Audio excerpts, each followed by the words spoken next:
So I want you to think back to when I covered the movie The Ruins. Alright, so you remember Amy and how she's literally the worst person in existence and really deserved to be consumed by the plants on night 1? Okay, now get like a friend group composed of nothing but Amy's, and we have today's video. Deep in the woods in some unknown area of the US, a group of friends is searching for a lake to go camping at as they have just finished up their college careers and are all heading out to bigger and brighter futures. With this knowledge, surely nothing will go wrong. As they set up camp for the night and have the worst conversations imaginable, they begin to hear things moving out in the woods and begin to suspect that there is something out there. Completely ignoring this, they then decide to go sleep anyhow and not keep a watch for anything, which ultimately leads to an attack on some of their campsite. These infected people have become animalistic in a lot of ways and crave human flesh. With that said, however, the pathophysiology of this disease is displayed quite readily, and we will see this based on their symptoms, which will also give us a pretty clear idea as to what's happening to them internally. And despite what it looks like, trust me, it's not rabies. So bear with me on that. In today's episode, we will be discussing the disease from the movie Feral and how it begins destroying the body from the inside out, leading to the actions that we see, and also be straight up making fun of this friend group because they're about the worst group of people imaginable. I mean, seriously, I think there's like one redeemable person in this, maybe two. Alright, so usual spiel time. There will be a timestamp up on screen. If you want to bypass the summary and head into the virology of this disease, then you can go there. Otherwise, let's discuss why this movie A doesn't seem to grasp the concept of how far a scream actually travels, and B, if like even the most basic amount of human interaction took place, you know, like an explanation or something, this whole problem could have been stomped out in about 2.7 seconds. But again, a group of Amy's walk into a bar, am I right? So we start off our story with a woman on a cot and a man about to get her got. That rhymed just in time. She plunges upwards, screaming somewhat inhuman, and we get a glimpse of her yellow eyes. The man raises his old force multiplier and domes her, and then we get the movie title, Feral. We now hop on over to our happy campers going for a hike through the woods towards some mystical lake destination. So here's the thing, right? As they hike along, they're complaining about how far the hike is, but they know, presumably, that they should be hiking all day. So they should have known that they would be hiking a fair distance. And even when they set up camp, it's still like 4 more hours of hiking. So this isn't really a nitpick, but just know, like, if you're gonna go hiking towards a destination, you may in fact be walking a lot. So they decide to set up camp for the night as they're all pretty tired and the sun is beginning to set. So you know what time it is. Everyone having fun, setting up the campsite, music playing. Yeah, you know, good times. As they do, they get their tent set up and then we flash over to the night. So here's where you're going to learn to hate everyone and nobody really matters in this movie. So they begin discussing the school year, right? And I gotta tell you, having gone to college, you don't remember people's names who are annoying. You show up, roll your eyes when someone talks about the crystal lattice structure of genes, which is completely wrong anyways, because they really just wanted to sound smart, and then you go home and about 4 years later, you make a YouTube video referencing the absolute stupidity you just witnessed. That's the natural way. But as they talk, I swear, I'll wrap this up, but it's like just a really weird conversation. So one of the dude's name is Matt, right? And he's saying, well, I'm into neurology. And his so-called friend Jesse is like,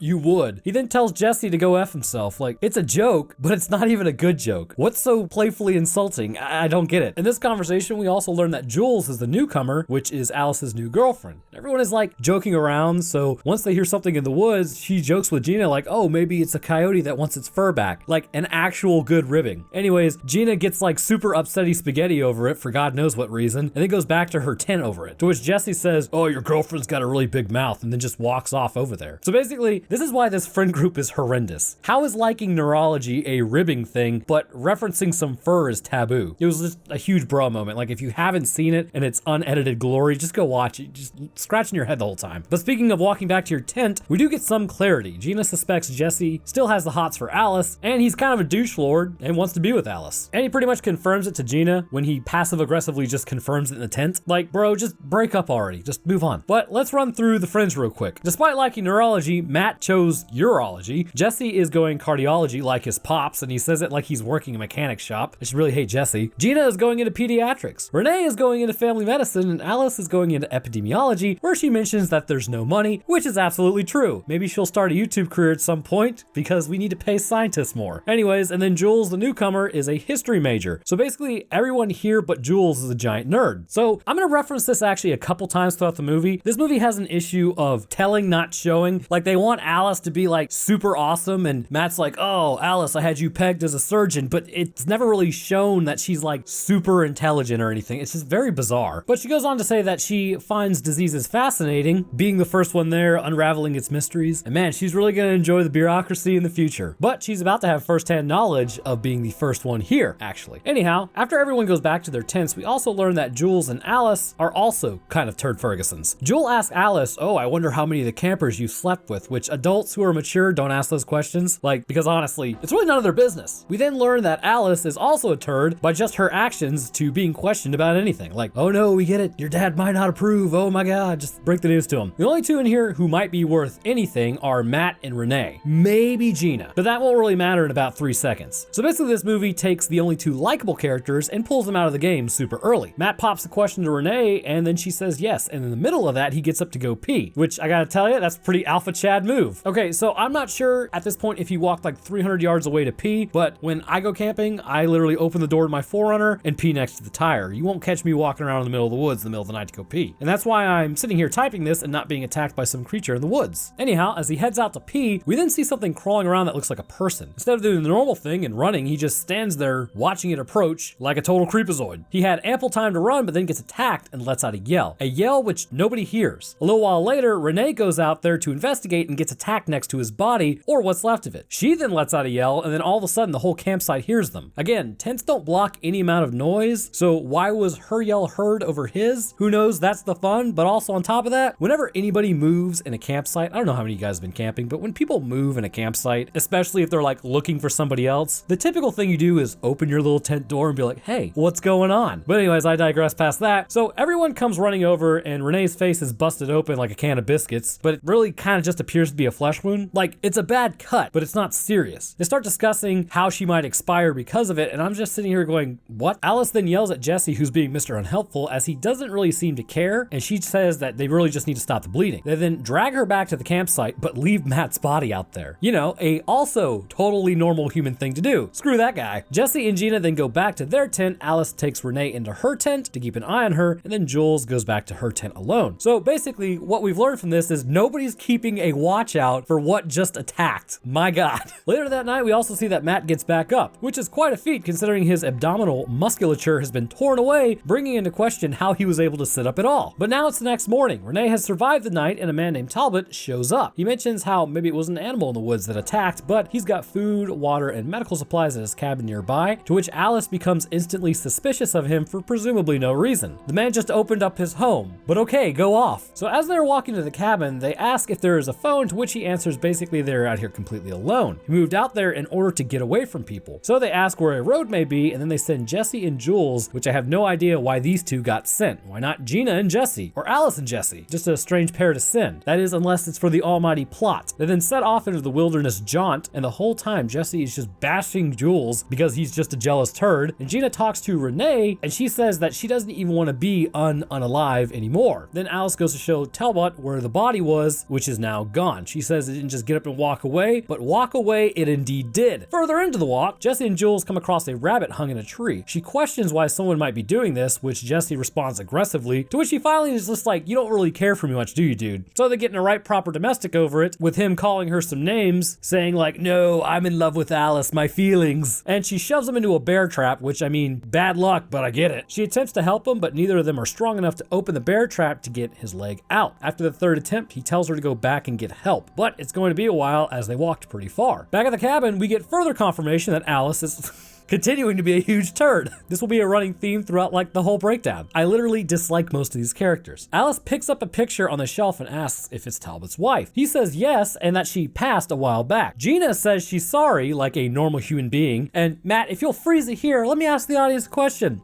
Do you A, make a snarky remark to somebody that literally opened up their home to you? B, also say you're sorry? C, stay quiet? Or D, say anything other than a snarky remark? Well, if you're Alice, you go with A. She's like, yeah, it's a real Disney World up here. Like, again, all I can say is, guess who's getting kicked out of the magical kingdom? Get your crap and go then, Alice. Talk about looking a gift horse in the mouth. Again, for them trying to make her the likable character, it's not working. So now we're starting to see some things happen to Renee. As Alice talks to her and strokes her hair, a piece of it comes out in chunks, so that's probably not good. Talbot at this point is looking outside saying the sun is setting, and for your own personal reference, whenever somebody says that, much like in Gears of War when the Krill come out, that means something bad is about to happen at night. Alice then walks walks in and says it's spreading more rapidly. Like, what is spreading? She doesn't actually know what Renee has. So I think this was actually a misspeak in the movie. Talbot says she's unaliving, but rather than explain, he says, oh, nothing, when asked about it. So, now would be the perfect time to tell everyone what you found, Talbot. Share with the class. But he doesn't. Also, I take it back. Gina, as I mentioned previously, is a salvageable character. She seems to be the only one capable of human emotions. Also, she says to Alice, I wish I was strong like you, to which Alice responds, I'm not strong. Yes, very human interaction. And now it's nighttime, and Jesse is still struggling in the bear trap. At this point, I'm pretty sure his ankle is broken, so he's not gonna go anywhere anyways. But on her jaunt back to the cabin, Jules runs across the thing in the woods. Hearing its growl, she takes off and hides underneath a tree. Also, don't tell me this doesn't look like that scene from Lord of the Rings where the hobbits were hiding. The creature approaches, apparently smelling her, but does not spot her, and instead takes off in Jesse's direction, and Jules takes off the other way. Back at the cabin, Alice awakens to find someone moving in Renee's room. She goes in with the force multiplier and finds that Talbot is trying to inject Renee with something, and he responds it's antibiotics. He then says, I have no choice. He could have just explained what was going on, and instead goes to inject her anyways, and then takes a round to the shoulder. Ouchies. So Alice and Gina hear something outside at this point, and Alice tells Gina to blast him in the leg if he gets up. So for more of your own personal information, you have like a ton of blood running through your leg at all times, and it's really easy to damage those vessels if shot. Hitting someone in the leg is not any more safe than center mass. So this is such a bizarre trope. You can bleed out in 30 seconds if one of the arteries is hit. So now Talbot explains to Gina what is happening, but rather than saying it calmly and approaching it that way and being like, hey,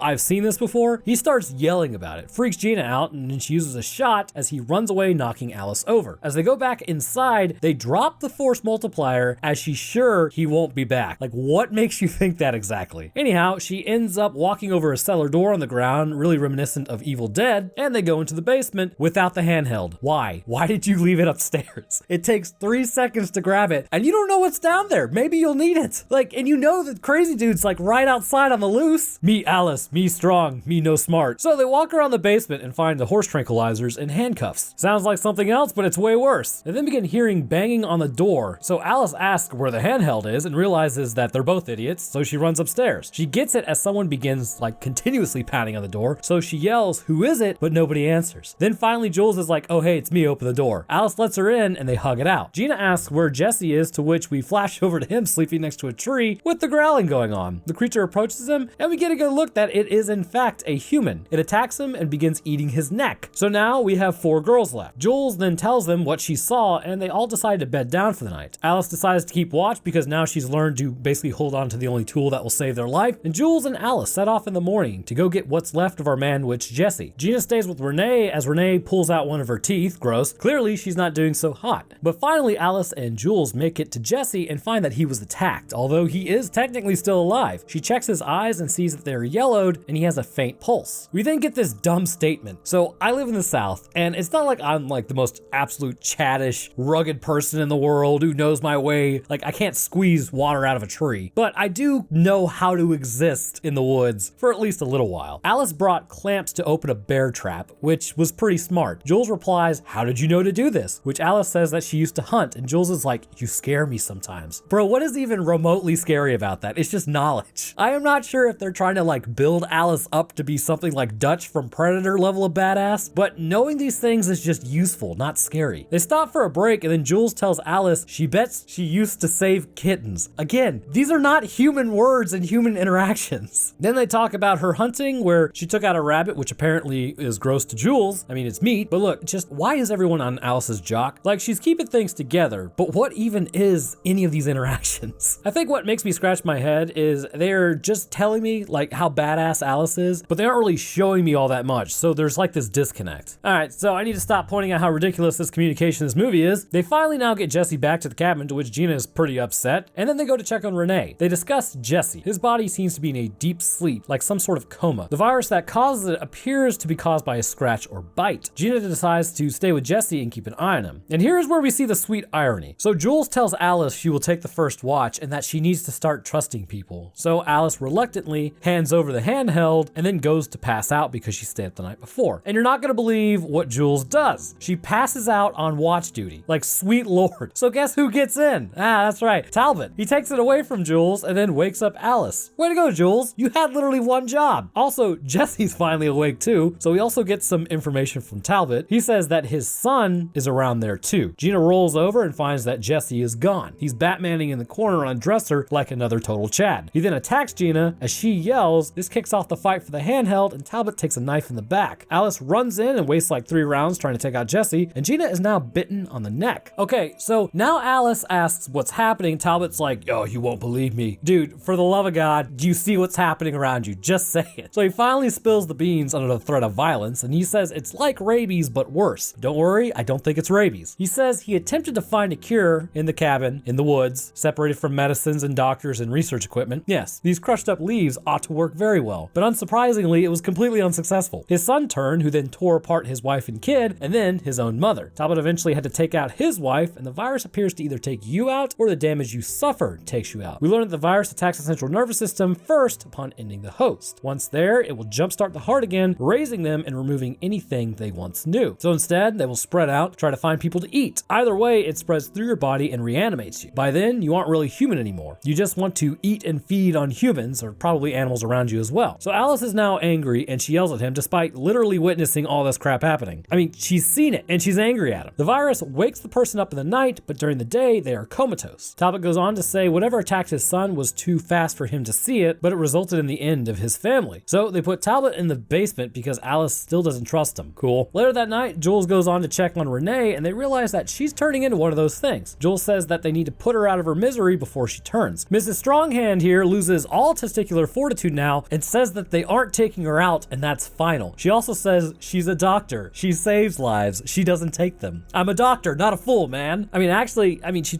really done nothing yet. She's out of medical school, so I guess so, but she hasn't started working, so I'm not really sure she saved any lives in the time being. She might have, who knows? Someone please take the handheld away from the person who's apparently really strong, because later we also see Alice is actually just weak AF and won't do what needs to be done. So they decide to take her down to the cellar with old Talbot. Renee begins convulsing, and before she turns, they're able to get her handcuffed to the cot, but not before Gina takes some nails to the face. Allison yells at Talbot that he needs to sedate her, to which he asks, what's the point? She's literally changed and there's nothing he can do.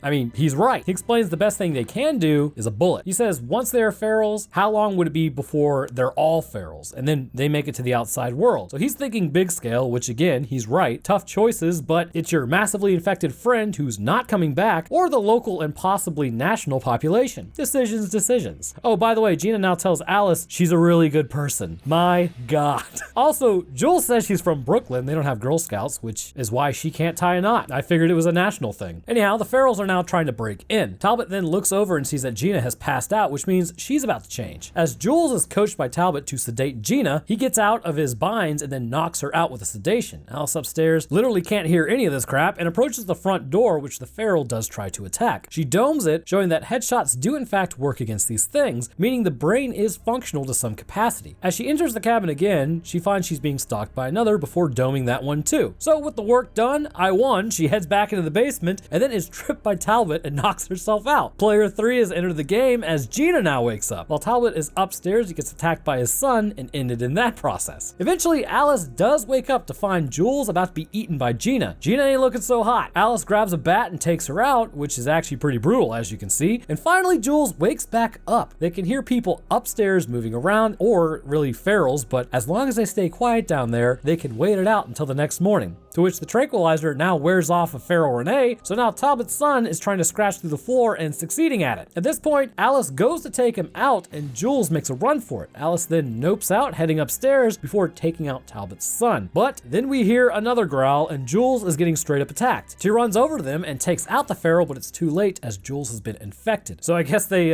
probably should have just remained as a team. Jules says, which is completely normal, that she can't take herself out because she really just can't do it, and then asks Alice to do it. Okay, so this is why I don't like Alice. I've watched this movie several times at this point, and it takes a while to understand it, but again, she's framed as this person who will do what needs to be done, but she consistently doesn't. The next day, after asking Alice to take her out like a couple of times, Alice just leaves her with the handheld. Also, the virus is spread through saliva and she just kissed her, so that's probably not good. But regardless, Alice sucks and she leaves Jules to do it. Also, depending on your view of religion, that is a pretty bad thing apparently to take yourself out. So in summation, Alice just totally sucks. But the next day, Renee wakes up, likely will get out of her restraints and then go on to infect the world population because Alice, despite being framed as this awesome person, doesn't do what needs to be done. So I'm sorry, there was a lot of complaining of that. Hopefully I didn't lose y'all on it, but It's like, I see what this movie was supposed to be like, but the main character just made so many wrong choices and so many bad choices. Like, I get the moral dilemma, but in the end, difficult choices had to be made and never were. Instead, she literally, it's like, oh, do you want to be Paragon or do you want to be Renegade? And she just let the timer run out and then just walked away. It's like, dope, man. Alice, you're so strong. So if we look at the context clues of these infected, we can actually get a pretty good idea of where the infection comes from and what it's doing to the body in order to cause the symptomatic expressions that we have seen. We can also gather what the body may be doing in response to this virus. So let's first start with where it may have come from and then move on to the actual body of the person before discussing what the virus is. Taking into consideration what Talbot has said about his current location and his son, we can surmise a few things. First, Talbot is completely surprised to see any other person out there when he runs into the campers. He states the nearest civilization is over 50 miles away, or roughly 80 kilometers, with the nearest road being about 20 miles down a winding trail, which comes out to about 32 kilometers, and even then you have to follow the road up to the parking lot. So with this in mind, with no ranger stations nearby, no towers, and not even a satellite phone, it's fairly clear that anyone who goes out to this cabin is completely on their own. The second thing we can conclude is when the horrible group of friends head out to go camping together, a statement is said while they were sitting around the campfire. Now, this may be shocking to them, but to the rest of the planet, it's a real head scratcher. Wildlife exists out in the woods and apparently is quite plentiful. Because of this, we know things are likely stalking in these woods apart from feral humans. But what's also strange is we don't see any wildlife despite what is said. In fact, throughout the whole movie, you don't even hear like anything except maybe the occasional bird. So something in the woods must be happening to affect the animals as well. The third thing we can gather from Talbot's short explanation is that his son was attacked by something vicious. He didn't see the attack, but rather got to his son too late. Now, with the humans infected with this virus, consistently they stick around their prey unless daylight is approaching. More often, we find them eating their prey. So whatever attacked Talbot's son did so quickly and then ran off. Now, that's not to say we haven't seen that with the infected before, but again, that's because either a group is approaching or daylight is coming. I believe what attacked Talbot's son was actually either likely a bear or a wolf of some sort, maybe even a coyote. Kind of doubt that a little bit though. And the reasoning for this is the amount of damage that was needed to be done quickly to a full-grown man in order for him to bleed out within 30 seconds was either another human or something equal in size to him. Basically, I doubt the bunny from Monty Python and the Search for the Holy Grail is running around these woods. But this would give us a critical clue as to the virus, as it's actually invading the body and ransacking every infected's meat suit. So next I want to take a look at the outward appearance of those currently suffering from the virus and then make our way into the interior, which will give us an understanding as to what's happening to their bodies and why they may not be able to control themselves. The first thing we see, which is most clear to probably everyone, is the yellowing of the sclera in the eye, which makes the person look incredibly sickly. This hints at what's happening in their body. What would usually be causing this is a buildup of bilirubin within the bloodstream. And this is in the red blood cells, and when the blood cells' time has come, they are broken down. This bilirubin is then added into the bile within the liver, with the bile being secreted by the gallbladder. This will then exit the body as stool, which gives it the brownish coloring. Yeah, it's pretty gross, but now you know how bilirubin is excreted from the body. You watched it, you can't unwatch it. But this process is critical, as if it begins to build up in the bloodstream, this indicates that something is wrong in the liver. When it begins actually changing the coloring of the eyes themselves, this is known as jaundice, which is the yellowing of the sclera, and is a telltale sign that something is critically wrong. From this, we can surmise that the liver itself may not be functioning properly, and that it is undergoing some sort of attack, resulting in hepatitis or inflammation of the liver. This can come from drug interactions, drinking too much, or some form of infection, usually a virus, which actually attacks the liver. And there are 5 main forms of hepatitis, ranging from A to E, which we largely know of. And this can go from something like it's temporary to something that's a lifetime and oscillating between both. Basically, not a good time. Hepatitis itself, or the viruses that would usually cause it, would result in some other symptoms that we have seen, although I believe hepatitis is just a symptom to this virus, like with every other virus that causes it, but not the usual suspect that we would think would cause hepatitis. So basically, long-winded, it's not the standard form of hepatitis causing virus. I believe it to be an entirely different virus based on the parameters that we have seen. However, because the similar pathways affected, as seen with those with hepatitis, there will be a lot of other similar processes happening as the infected become feral. For instance, as the virus progresses, their physical form begins to degrade quickly. Now, usually this takes a while of untreated diseases running rampant, but hair loss is extremely common with those experiencing hepatitis as toxins build up in the body,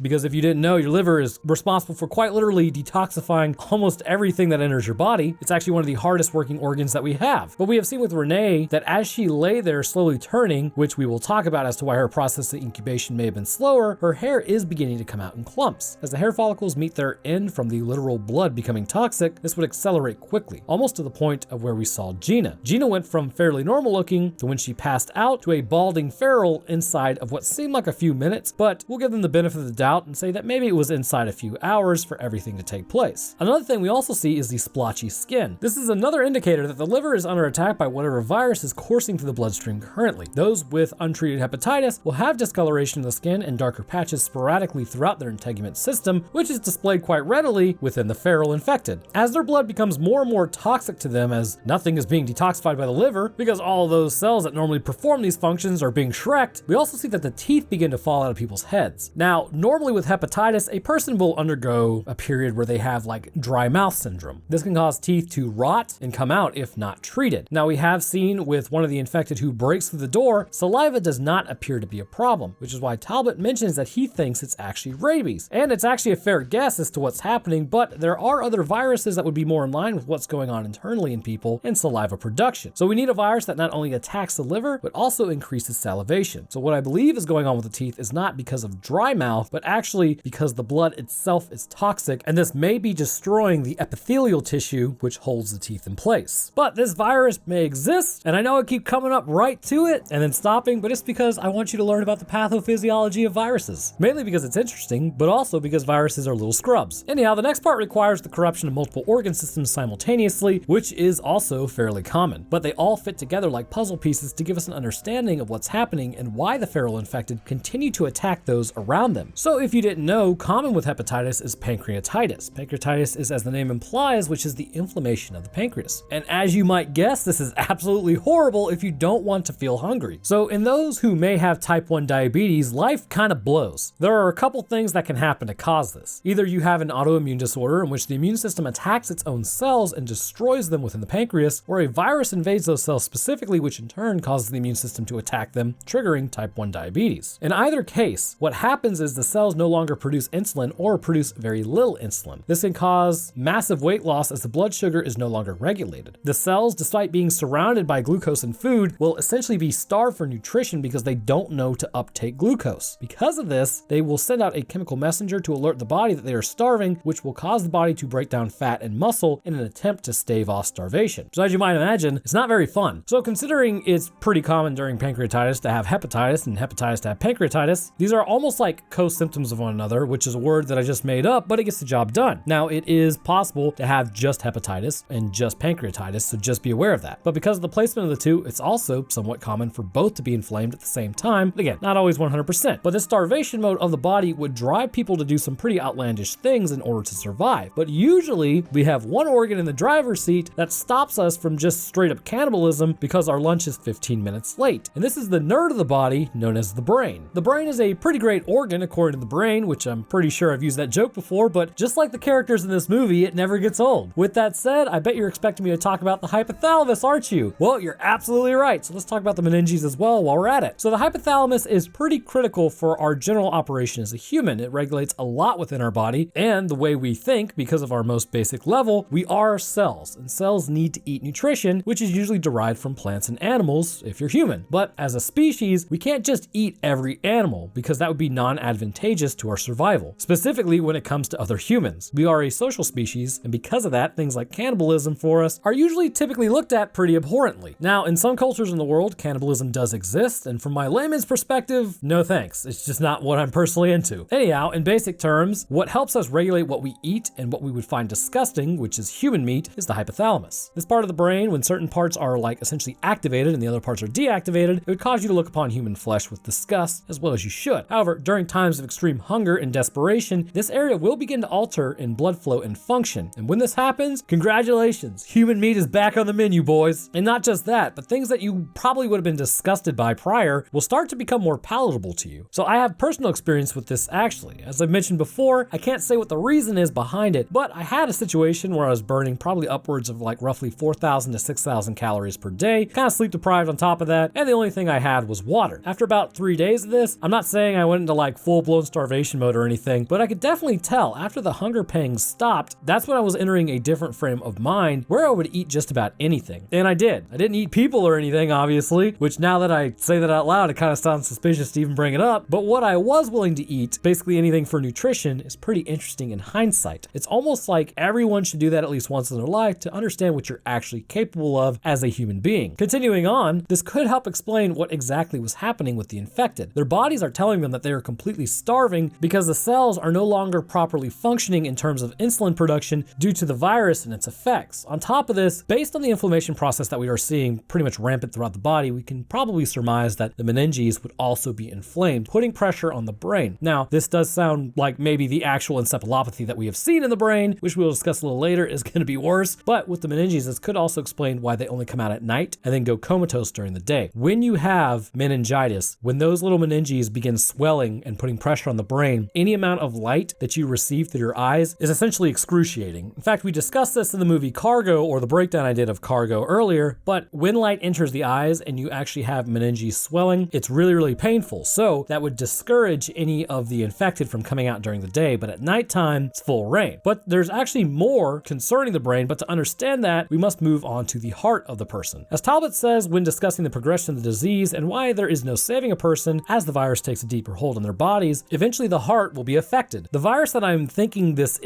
does have a direct impact on the heart concerning its variants. Upon infecting the bloodstream, resulting in inflammation of both the liver, pancreas, and likely meninges, it's pretty clear that its existence, as I've said, inspires inflammation response from the immune system as cells scream for help. The heart is not immune from this response. When Alice checks on Jesse's pulse, she finds that it's very faint but still there. So just for your information, a faint pulse is not a good thing at all. That basically just means the heart is beginning to have difficulties contracting, and this could really just indicate that the heart is actually undergoing a form of inflammation. And this is known as myocarditis, which is a really hot word right now. This is the inflammation of the actual cardiac tissue that makes up the heart. When this happens, it can lead to things like heart murmurs, weak hearts, arrhythmias, and sudden expiration. The last symptom being the most critical to what seems to be happening amongst the infected. The other area that would be critical for maintaining this functional heartbeat is known as the brainstem, which sits just below the cerebrum, controlling the autonomic functions such as breathing, digestion, heart rate, and blood pressure, which since we just mentioned breathing, unfortunately we are now all manually breathing. The key here is though that the inflammation in the brain itself is also in the heart, and this may be the 1-2 punch required to knock out the heart, fundamentally take out the person. Talbot goes on to say that they're actually reanimated,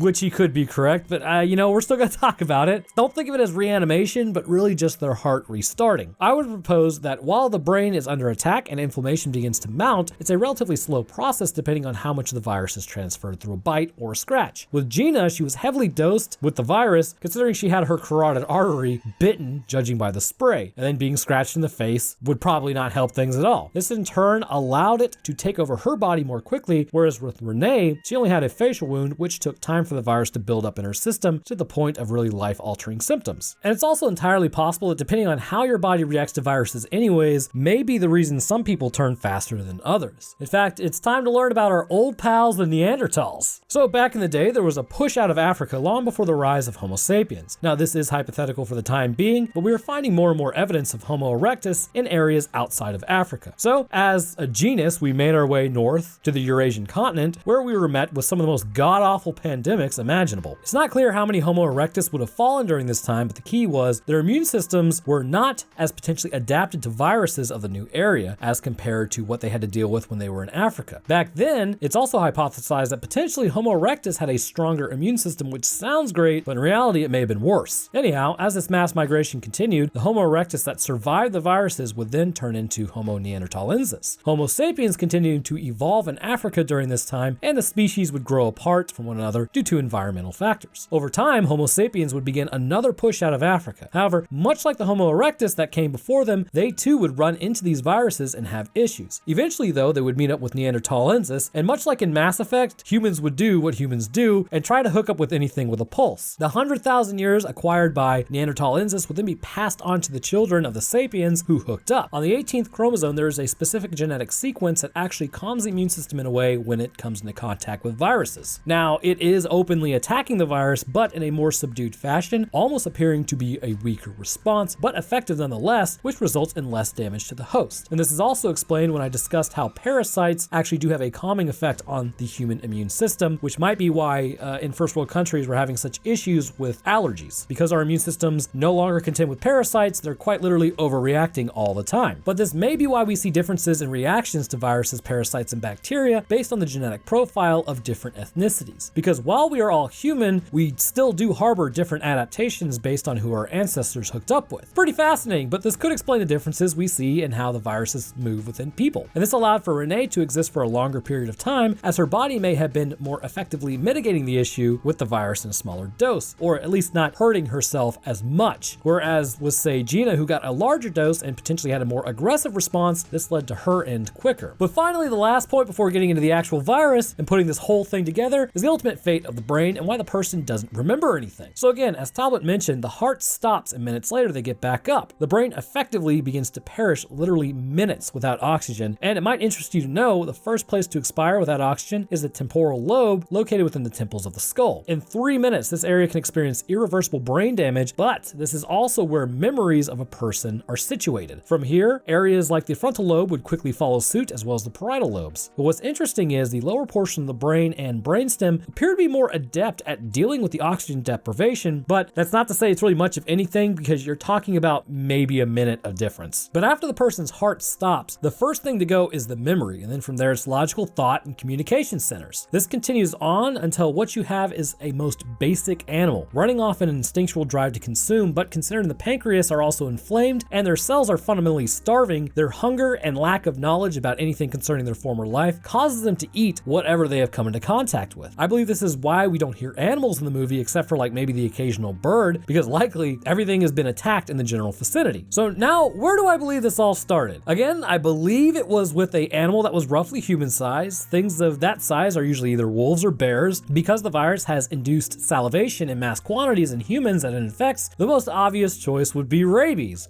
But it's not! The virus I actually believe this to be is a mutation within the common adenovirus. So what's an adenovirus? Well, adenoviruses are actually pretty standard respiratory diseases, but as we learn more about them, they become much more insidious. Symptoms can range from extremely mild, like you wouldn't even notice you had it, to basically putting you 6 feet under before you even knew what was happening. Adenoviruses are known to exist within the bear population, and this version is called ADCV-1, or canine adenovirus. Upon entering the body of bears or wolves, or possibly coyotes, it can cause the animal to begin salivating to an extreme degree and induce neurological signs of alteration as well. What's most interesting about this is it can also cause hepatitis in animals in the acute phase, meaning that it hits fast and causes symptoms quickly. On top of this, it has been shown that the adenovirus can jump from animals to humans fairly readily and then still remain infectious once in the human population. Basically, every virus that jumps to humans is not infectious to other humans just because it jumped to you, but this one can jump from animal to human and still infect other people. So this squares up everything with what we have seen in the humans who have been infected. First, Talbot had no idea where the virus came from. All he knows is whatever it was so fast he couldn't see it. That doesn't sound like any form of humans that we have seen. Then the yellowing of the eyes from hepatitis setting in quickly. Considering the absolute histamine response that we see, we can surmise that the pancreas is likely inflamed as well, leading to an almost starvation mode. The virus from here can cause encephalopathy and also meningitis, leading to lethargy and malaise, which is displayed in Renee as she quite literally just lays there the entire time for days. And then as the virus continues to ransack the body, this can lead to myocarditis or inflammation of the heart muscle, leading to the expiration of the human. The heart does appear to kick back on after a few minutes. However, this may be caused by the virus causing an interruption to the autonomic functions momentarily and then having the heart restart once the virus situates. Now, something to note about all this, we have to acknowledge the elephant in the room. Clearly the damage to the body is extreme. I mean, literal organs are outside of it, or the wounds are just so grievous there would be no blood left to keep the cells properly saturated with oxygen. But just like how Matt sat up despite having no abdominal muscles because they're totally wrecked, there is a supernatural element to these infected, as with all infected who come back post-mortem. But I believe the thing that kicks all this off is an animal that likely had a form of adenovirus, which was capable of quickly subduing humans regardless of immune system ability, which those are plentiful and out there anyways if you really think about it. But as far as we know, there are no viruses that really wake you up after stopping your heart for an extended period of time.